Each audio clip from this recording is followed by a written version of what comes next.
Hi, I'm Rebecca Ryan King, and I don't know about you, but I feel like these toys have just been on social media and I've seen everyone use them for speech therapy. But I wanted to give you a little twist on how I use them to teach sounds and to teach some rules and concepts such as phonological patterns with my students.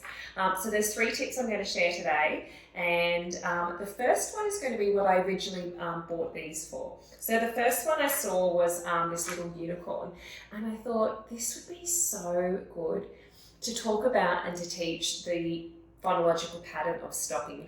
Now usually when I teach stopping, I use these concepts. I talk about there are sounds that are long and there are sounds that are short. And I use these Bjorn cards usually. But sometimes I've realised my kids, they need you to explore this concept for longer.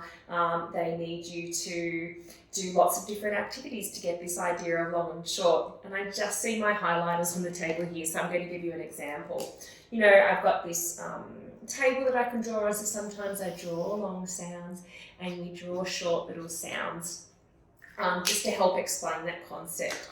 But because these expand, I've been telling the kids, if we can make a long sound, I'm going to let you, pull this unicorn to make it extra long.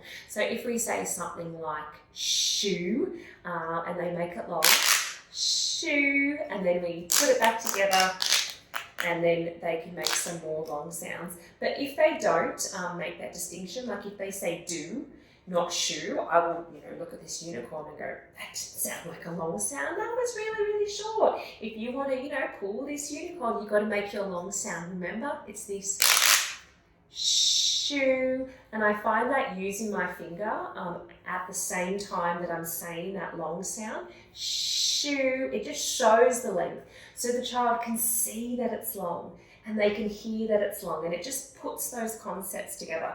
So that's my first way of teaching it. I'm going to go straight into another pattern just because I'm in the mood to talk about phonological patterns. And when I saw this dog, it was literally just the other week, I just saw this little doggy and it immediately reminded me of our tail sound cue for final consonant deletion. If you're not familiar with what a tail sound cue could be, I really like to teach this concept to children that just like animals have tails, so do some words. And an animal like this would look really funny without its tail, just like if I cover up the dog, he would look really funny without its tail. So sometimes we have to remember to put our tail sound on so that people can understand us. So I usually will cover up his tail, and if the child can say their word with the tail sound, I'll let them pull the dog like that. So he's a really fun one too. And then, we put it back together. I'll let you know that it's really motivating for kids to pull these expandable toys. So I guess it's in their best interest to be able to say their long sound or to put their tail sound on so that they can, do that little pulling motion and make him nice and long and stretchy. So that's a really good one too. But again, I think I always cover up the tail just so that they can see that there's nothing there. Or even if I have him like that already. So that's just a nice little tip for how to use that. The last one I have, when I saw this little giraffe, it immediately made me think of j and teaching that long sound. I have a lot of kids and they will say D or like an in-between sound. So it might be something like a draft. Or a giraffe, and it's not quite, that strong affricate, that j, it's not quite there. So I use his neck as well to teach the kids that they have to stretch that sound out of their mouth. It's a stretchy sound, j. So it's like this. This is really long.